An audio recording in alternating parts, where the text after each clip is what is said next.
I do this for my culture, to let them know what a nigga look like when a nigga in a roaster. My name is Joey Nelson, I'm from Miami, Florida, I'm Haitian. Ça passé. Cornet. I'm a producer, singer, songwriter, sound engineer, born and raised in Dade, music, I've been doing music for my whole life, since I was 5, I was singing, started playing keys at 11, started producing at 14, writing at 18. So yeah, I really take music real serious, so. That's what's up. So Rose was telling me that you had a big situation going on for the next couple of weeks. Tell us about what you got going on. I'm actually auditioning for The Voice on the 16th, this Saturday. I got a lot of things going in the works, a lot of writing sessions and just trying to keep myself focused and keep my eyes on the prize and focus on this music thing 100%. Okay. So with the what's the process with the audition? Like, how do they set it up? What's gonna happen once you get there? Well, I didn't get a source audition, so I didn't get a chance to skip everybody. Oh, okay. So I got to wait in the line. Yeah, I got to wait in the line, but it's pretty much like 3 auditions. You audition one time a cappella, then the next time you come again with if you want to play piano or if you have someone play guitar. And then from there, they make their choice, and they're like, hey, okay, cool, you made the cuts, here's the paper, now we want to fly you out to LA to do the real main audition. Mm-hmm. So I don't know if it's going to be a live audition for it, I don't know if it's just going to be something that they record and they air it later, but, that's all the information I know right now, so. How do you get to skip people, like you said? There's 2 ways. There's actually when you do the audition online, there's a link that says beat the line, and it's like you post up like a little cover of you singing, and if they like it or whatever, then it's like, all right, cool, I want this guy here first. Okay. And that's pretty much it. Or you get a source audition, but in order to do that, you have to contact the labels or contact someone who can actually hit them up like direct and say, hey, I have an artist and I really want them, it's like, what is it? Not networking, but the connections, pretty much. Yeah. And then someone just tell this person, and from there you're there. Alright, so yeah, man, you blow up, man. You better have a lot of ladies on your line. So let me ask you, do females ask you to sing to them, or is that something you use to get females? I mean, I'm in a relationship, so I don't know how that works. Okay. For your lady. I sing regardless. It's not about. It's just what I do, So if I gotta sing, I'm gonna sing. That's the only way I can market myself, through my talent, through my voice. So, any chance I get, I'll drop in a dime, I'll sing. Everywhere, I'll be walking, I'll be singing, and then be turning around like. So when did your lady know that she could sing? Well, I was singing before I got with her, so when I got with her, I already told her I know how to sing. She believed you, or she was like, oh, you got, let me hear. Let me hear. Well, around that time, I was already in the studios and starting. Well, it was a long relationship, so I was literally in high school, elementary. Oh, you've been dating her since high school, or elementary? Not even elementary, high school, just long time.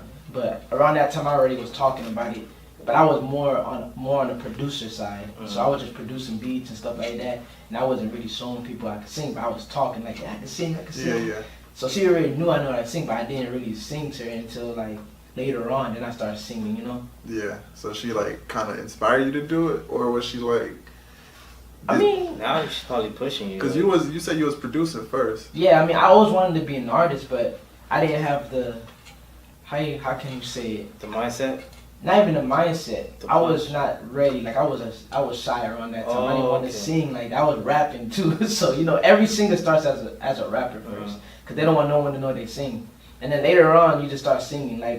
The way I started was I was in the choir once, and there was I was playing around, and then the choir director was like, "Yo, since you playing around, I want you to sing this note, or whatever." And I started singing. Everyone was like, "Oh." And I was like, from there, that's when I wanted to take it seriously. Because I've been singing since I was 5, though, but I wasn't taking it seriously, you know what I'm saying? Yeah. And then that one time he told me to sing, and everybody was like, yo, you can sing, blah, blah, blah. Why don't you really sing? And then from there, I was like, you know what? I'm going to sing. So, everybody's a rapper / singer, though. It's it's I don't know if it's for every artist or every singer, but for me, I was I was doing like rapping way before I wanted to take singing I seriously. think it's another thing is because people like back in the days, because I used to sing to myself, and people be like, "You sing? That's lame." Like people used to give singers like flack a little bit. Nah, I feel like if you keep going with it, they start to respect you. Now they respect it, You feel but me? back in high school days, middle school, Niggas I used to tell niggas I'm going to the choir. Niggas used to look at me funny, bitch. because everybody want to be a tough guy. That's not what it is. You feel me? Yeah. Yeah. So, what's the scene on like? So you say you're from Miami. So what's the scene of the music in your area? I don't even know if there's a scene like that because the way Miami is structured, the support and everything in Miami is fickle. You know, everybody's trying to be on top of each other. Then you have there's certain groups that want, you know, Miami people to work together. But the way Miami is like you gotta leave Miami to make it. You know what I'm saying? I wouldn't say like that. You can make it in Miami if we all stick together, but that's not happening. So you feel like the support is different from Miami compared to like ATL in New York? the thing is that I don't know how ATL works completely, but I just know that they support each other. And though I don't know how it's done, but I know when I went to ATL one time, and when I went there, the radio stations were automatically was like, "Hey, bring your music," and that's the first time I ever went there. You know, in Miami, I don't hear that on the radio station. Like, hey, bring your music, we want to play it. I mean, now 99 Jams is doing that, but it's a one person win a month. In Atlanta, it was like, we're going to play your song, we're going to critique your song, and then if we like your song, we're going to put it on the most anticipated... radio station? Yes, we're going to put it on the most, not even the station, the show, the radio show, whatever that show was for that certain time. We're going to put it on there, and we're going to stream it for a whole month or 2 months.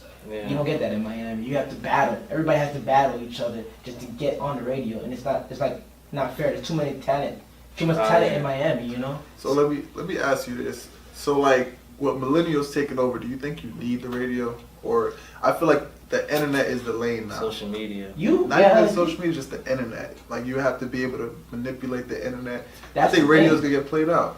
Radio, I wouldn't say it's played out.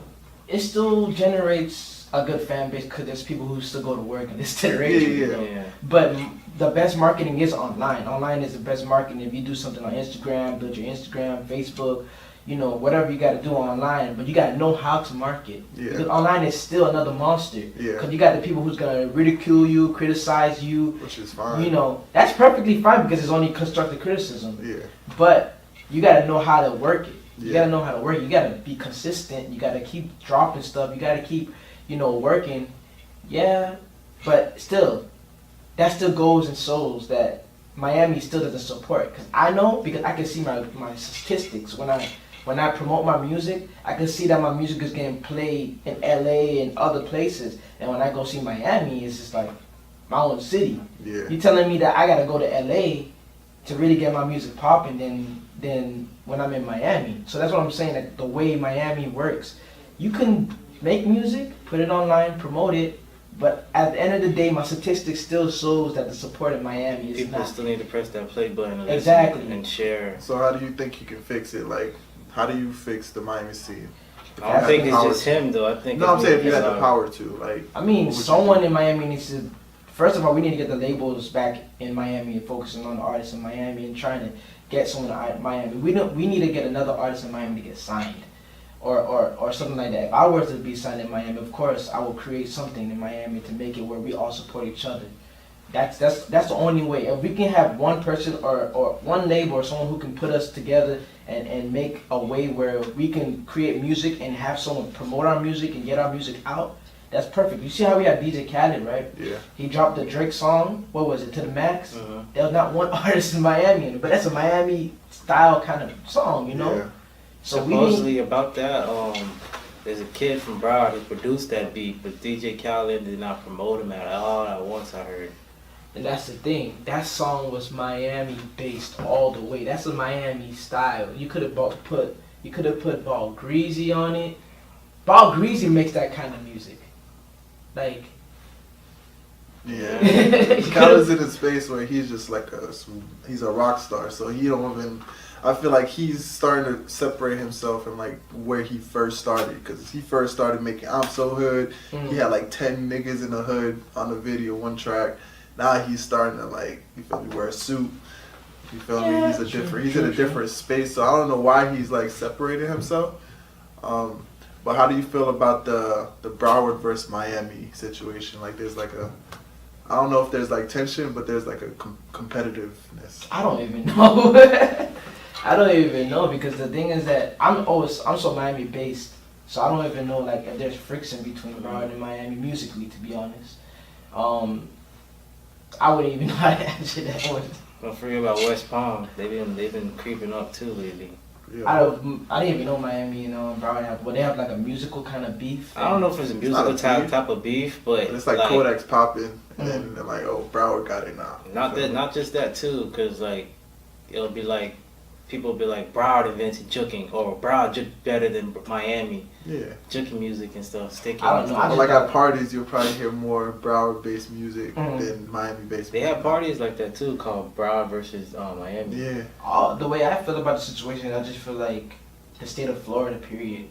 If you're making music, see how like the ATL or Georgia vibe and stuff like that, everybody just gotta support each other. Cause the only way you could win is if you win together. You can't win separately. If you keep trying to go up the staircase and trying to get on top by yourself and pushing everybody down, when you get on top, you ain't gonna really care about nobody. You're just gonna feel the way you feel like I made it by myself. You stick together. Miami stick together. Yo, you win in numbers. Imagine if all the artists in Miami create some type of platform where they can just put their music out and do what they gotta do. How can you lose from that? Yeah. Like they're gonna have to play your music. If you become popular, imagine everybody supports each other. Someone drops a song, everybody plays it. You get like 100,000 streams. They're gonna have to respect it. They're gonna have to respect the movement, the hustle. That's when they the respect it. That's when they usually respect it. Once they see you popping, but it's like too late. Why you wasn't doing that before? Exactly. And that's why the artists in Miami get that mentality when they get to the top, or not even artists in Miami. Certain artists get to the top and then just like, yeah, they didn't help me out. You know what I'm saying? Or I feel the need that I don't need to support this city because, yo, when I was there and I was telling you to play my stuff, you ain't never play my stuff. And now that you see me riding around with the top, with the labels and stuff, now you like, yo, man, I always supported you, blah, blah, blah. I know that because there's certain stuff that happened where, or even on my end, I wouldn't say that I ever got to the top or anything, but if I meet like an artist or something like that and I'm saying I'm working with him or I took a picture with him, then you get the message in your DM like, yo, man, I always supported you, but you really see that they never did. Yeah. Me, I acknowledge it still. I'm like, oh, I appreciate it, man, blah, blah, blah. But to an artist at the top, he's like, nah, man. You won't even be able to respond back. They look at the shit like... Yeah, you'll see the C. Yeah. You see the C. I got two things to say about that, though. I like how Zoe Dollars, I seen him posted something, and he was like, I'll get on anybody's song for free. Mm-hmm. You seen that one? Not even seen it. Yeah, I seen yeah, it. if you go on his page, I don't know if he still got it. He said, I think he said send me music or something like that, and whoever's the best, he'll get on that person, or he said tag somebody or something like that. Yeah, he said he'll get a feature for free. That's good. That's actually good, yeah. That's actually and good. then some artists say, don't get signed to record labels because they will fuck your ass, pretty much. How you feel about that?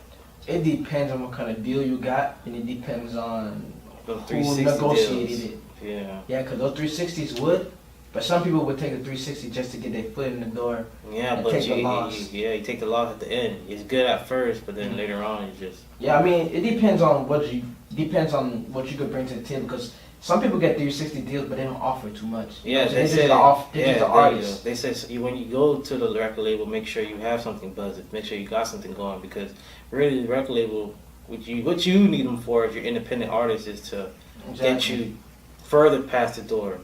See, the purpose is like you need to make them want you, because when you make them see that you're sweating and like you really need them, that's when they take advantage of you. They're just like, oh, okay, so you need me, alright, cool. I'm gonna let you wait for a little bit. Alright, cool, I'm gonna sign you. You talented, boom, sign you, and they probably self you just to self you.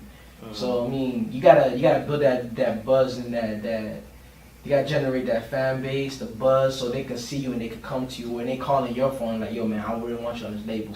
we're gonna give you yada yada yada yada, and we're gonna promote you yada yada yada. You know. So.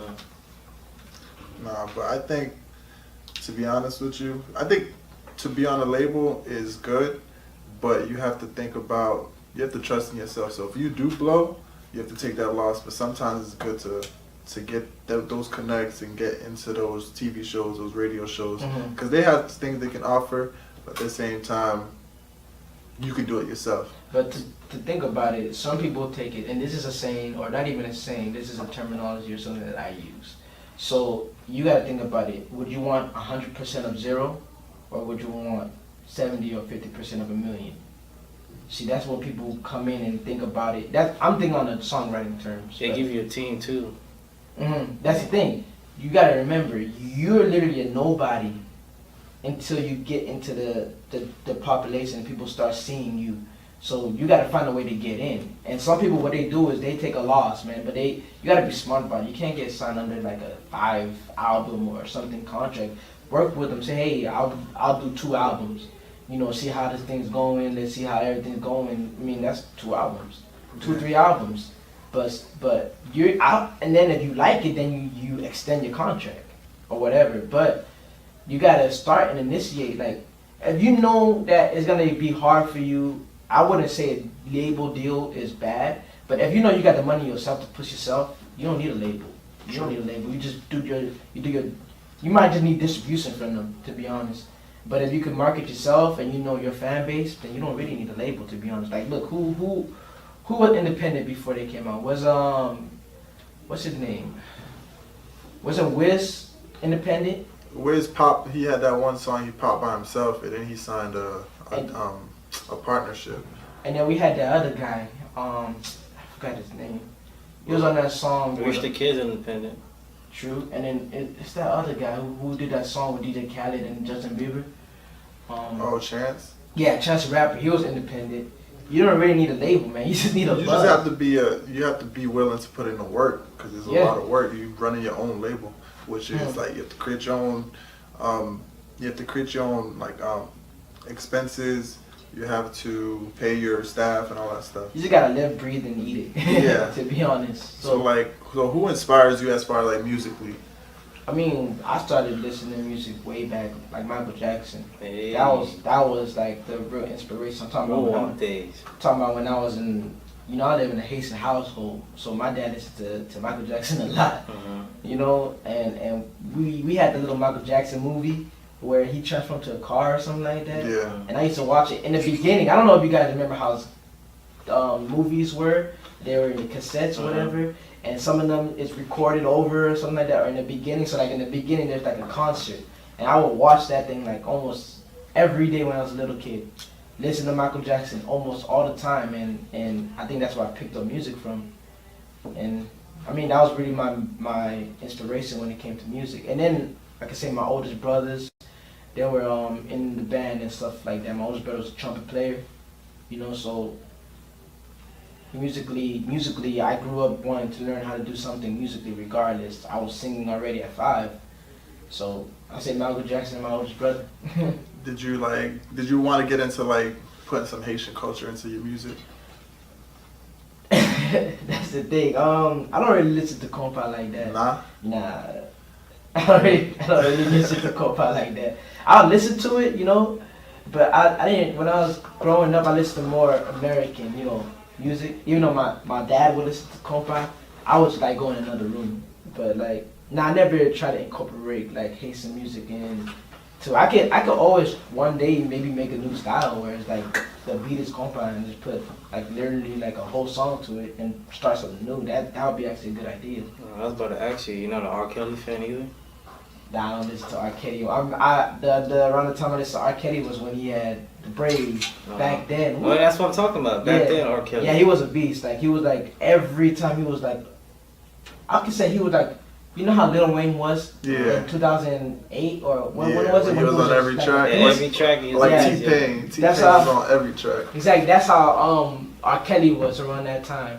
I like to listen to older music, so I know where you're coming from. I like to listen to older R&B. Yeah, Marvin Gaye, Sexual. Like, not even super old, but around the time when R&B was good, like 2006.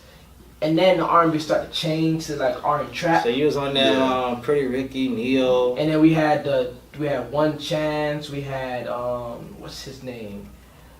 It was One Chance. It was Jackie Boys. It was I had a lot of Mario, the Neos, the old Neos, the younger Chris Brown when he was innocent. Innocent. So what kind of music do you make? Me, I'm not in a box kind of artist.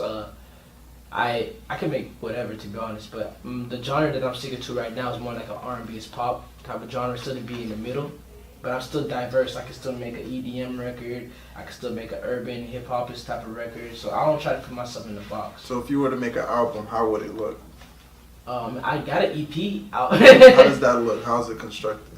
It's a mixture, and the EP is actually called R&B is Dead, to be honest, and it's like, it starts off R&B.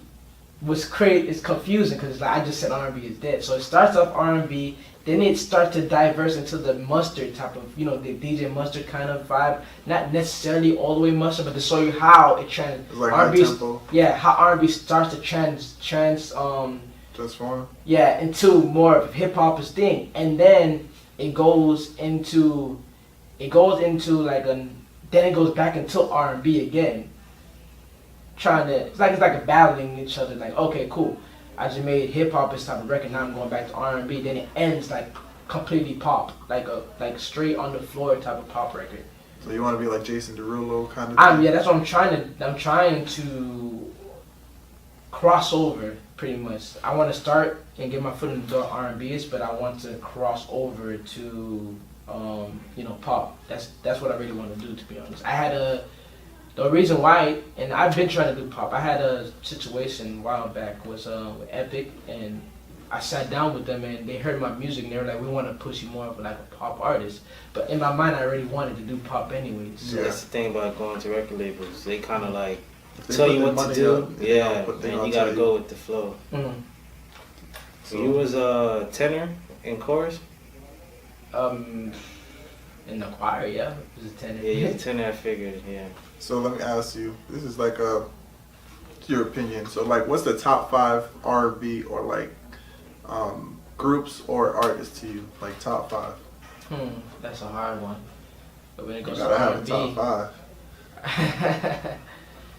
and people might not like me for this, but I was gonna say Chris Brown. Yeah, I was He's gonna say. fifth or No, number he's one? first. Chris Brown's number 1 To me, because he's Yeah. talented. of all time. Not all No, time. I'm talking about all Oh, time. all time. Oh, if you're talking about all time, I can't say Michael Jackson because he wasn't R&B. He was like a Pop. So I would say Tevin Campbell. He's Yeah. Everybody a knows favorite. He's a favorite R&B He's- singer. He's one of my favorites. He Oh. was talented. He was like when he came out, he was the ish around Okay. that I time. thought R. Kelly was the king of R&B and me. Back with the braids. R. Kelly is kind of in the list for me, so because it's like I would go back in the day. I feel like That's he when changed it. Like he changed the culture of R&B. Okay, what about the last 20 years? Top 5. Last 20 years. You talking about including this year? Yeah. Okay, then I'm gonna go back to my Chris Brown. Chris Brown's the best in the last 20 years. For me, cause I wouldn't say he's the best, but I'm just saying he's in the top. I'm asking you, gotta be, bro. I'm asking you to be like, who is the best? Like, I need your opinion. All right, so let me go back and Chris Brown is actually I would put Chris Brown like number 4. You got Neo, you got Neo is like a number 5. Trey to me. Songz, all these guys. I don't really listen to Trey Songz that much. So we have Neo number 5, Chris Brown number 4. Number 1 would be, I would say Stevie Wonder is The best. It's like a number 2. Number 2. And then number 1 for me, I would say, who can I say? You don't put Beyonce in there?